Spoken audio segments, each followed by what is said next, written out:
Mark my words. You and your family will die within a fortnight.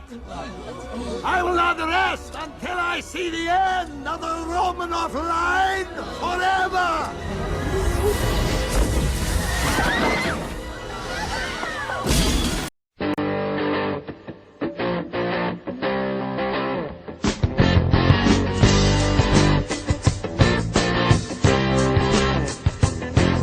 This video was made possible by my patrons, Joshua Bartlett, Scorch88, Drew Cavallo, Thomas Frost, Jacob Pelletier, James Schubach, GammaSide, Victor Cage, Douglas Smith, Capitalism is Good, Pipsqueak, Michael, Lady Cthulhu, and Snizzypoo. Thank you so much to all of you. Hello everyone, this is My Two Cents, and today I'll be getting back to a patron-requested series that started with The Economy of Tsarist Russia. A reminder to all viewers, patrons who donate $10 a month or more are guaranteed to have their video requests made once they've been a patron for more than 2 months. All the battlefield footage used in this video was provided by General Neckbeard, so thank you to him. But before we get to the rest of the video, I'd like to say thank you to my sponsor, GammaSide. GammaSide is creating gaming, art, music, and other entertainment content. If you check out his Patreon, you'll find that he's willing to give shoutouts, allow you to pick whatever outfit he wears during streams, no matter how ridiculous, make music videos, or create pieces of art, all for very cheap prices. So if you're into gaming and entertainment content, check out GammaSide, link in the description. Now, on to the Soviet economy. As we discussed in the previous video, Tsarist Russia had undergone a number of reforms, particularly the privatization of agricultural land to the peasants by Pyotr Stolypin. This reform had created a new class of landowning farmers, known as the kulaks, and showed potential that Russia may have been on its way to embracing capitalism. However, Russia's involvement in World War I set the stage for the subsequent Bolshevik Revolution and the Russian Civil War from 1917 to 1922. The so-called White Army, consisting of several disparate groups, was unable to defeat the Red Army, and the Romanov dynasty that had sat on the throne of the Tsar was executed. Of course, there is the legend about Anastasia Romanov. My curse made each of them pay, but one little girl got away. Little Anya, beware, Rasputin's away. In the dark of the night, evil will find her. In the dark of the night, revenge will be sweet when the curse is complete. But that's beyond the scope of this video. For nearly 70 years, the Soviets would control the nation of Russia. Now, the purpose of this video is to talk about the economy of the Soviet Union, so I won't get too deep into the historical circumstances surrounding the rise of the Soviet Union. If you'd like to learn more, I will leave some sources in the description. However, I would like to point out that the decade or so following the Russian Civil War is an excellent example of how socialism always requires violent coercion, and as such, tends to attract the attention of violent sociopaths. Anarcho-communists often claim that communism could be achieved without a state. Everyone would just need to voluntarily collectivize their goods. And hey, this works in theory, right? The problem is that people are self-interested. In a large enough context, there will always be people who want to keep the fruits of their own labor. Or more significantly, people who think they deserve more than everyone else.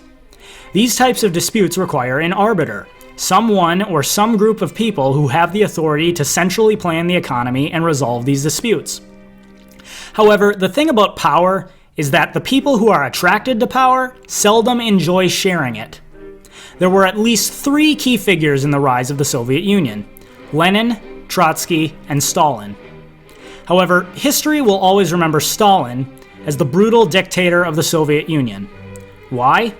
Well, as I said, I'll avoid getting into too much detail, but Stalin, through his charismatic leadership, suppressing the speech of those who opposed his leadership, and ultimately the mass murder of anyone who stood in his way, became the absolute leader of the Soviet Union.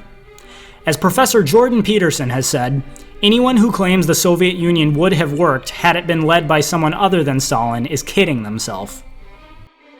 And then when the Marxists say, well, that wasn't real Marxism, what it really means, and I've thought about this for a long time, it's the most arrogant possible statement anyone could ever make. It means, if I would have been in Stalin's position, I would have ushered in the damn utopia instead of the genocidal massacres, because I understand the doctrine of Marxism and everything about me is good. It's like, well, think again, sunshine. You don't understand it. You don't understand it. And you're not that good.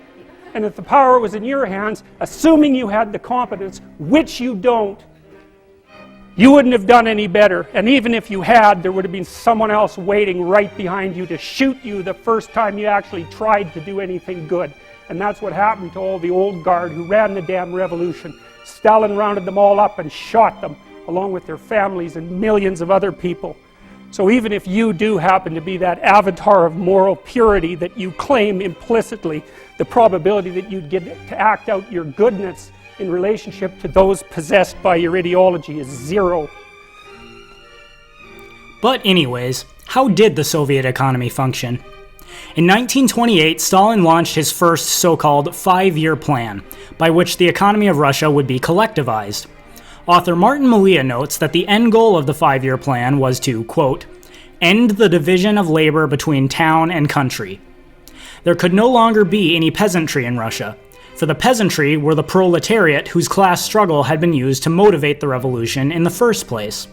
The kulaks, landowning peasants who had become rich under Stolypin's reforms, quickly became seen as the enemy, as would any haves in a system that is based entirely on the haves versus have-nots dynamic.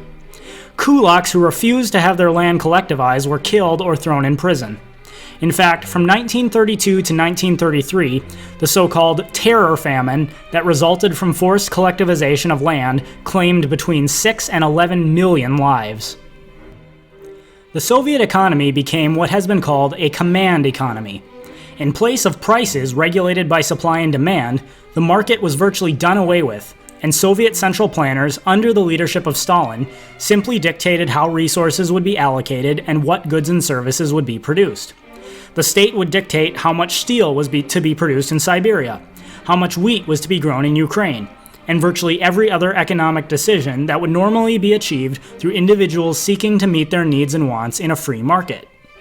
Now, you'll remember from the first video that Russia had long been a very backwards country, and prior to the Russian Revolution, hardly any farmers even owned a horse, much less advanced tools and technology.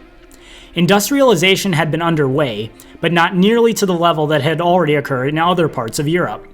Stalin's first 5-year plan focused on bringing new technologies to Russia that had been used in other parts of the world, such that the Soviet Union could catch up with all the progress that had already been made elsewhere. This rapid influx of new technology allowed the previously underdeveloped Russia to experience rapid economic growth, which many socialist apologists have pointed to as a sign that socialism works. For example, by 1940, the GNP had grown by nearly 6%, and it would continue to grow at a more or less steady rate until 1970. However, one must remember that Russia was extremely underdeveloped to begin with. It's no surprise that when technological advancement is brought in, economic growth ensues. But these technological advancements were coming from outside of Russia. The innovators who had brought about these advancements elsewhere stood to make a profit from their innovations, but socialism offers no such incentive. As a result, the Soviet Union was effective at bringing in innovations from the outside, but not at developing their own from within. Despite economic growth, however, even early on, the Soviet Union began to discover the true problem of a centrally planned economy: economic calculation. This is a point I've made in my video, Supply and Demand and Why It Matters. When private businesses make decisions about how much of a certain product to produce, they do so based on prices. If prices for a given product are low, it means that there is not a high demand, and therefore they do not stand to make a profit by producing that product. On the flip side, if prices for a product are high, they do stand to make a profit, and so they will produce more of it. This process ensures that the market constantly corrects itself towards producing the appropriate amounts of goods and services to meet the needs of everyone. The Soviet Union had no such luxury. Instead, central planners simply had to make estimations of what the demand for goods and services would be without price indicators. And as legendary economist Ludwig von Mises had predicted as early as the 1920s, their estimations were almost always wrong. In one part of the Soviet Union, there would be an overabundance of unsold goods, while in another part, there would be drastic shortages of a good that was desperately needed by the people. Despite the best efforts of central planners, they simply could not keep up with the thousands of factors that affect supply and demand. By the time a need was realized, the damage was likely already done. As Soviet economists Shmelev and Popov themselves admitted, no matter how much we wish to organize everything rationally, without waste, no matter how passionately we wish to lay all the bricks of the economic structure tightly, with no chinks in the mortar, it is not yet within our power. In the 1950s, Nikita Khrushchev, Stalin's successor, attempted to institute reforms, decentralizing the economy as much as was possible, while still retaining the overarching theme of central planning. However, the more decentralized the system became, the more it began to resemble a free market, which would remove the whole point of central planners anyways. This forced re-reform to central planning in the 1960s. What's most ironic about the Soviet Union's economy is that many socialists today will claim that it wasn't real socialism, in that throughout the history of the Soviet Union, there are reforms that find their roots in capitalism, specifically because the Soviet economists themselves realized that central planning is too inefficient compared to the role of prices in a market economy. In fact, Stalin himself was forced to resort to capitalist tactics during the first five-year plan. Remember, under socialism, equality of outcome is guaranteed. Whether you're the most productive worker or the laziest worker, everyone receives the same at the end of the day. Critics have long noted that this removes any incentive to work hard, and the Soviet Union was no exception.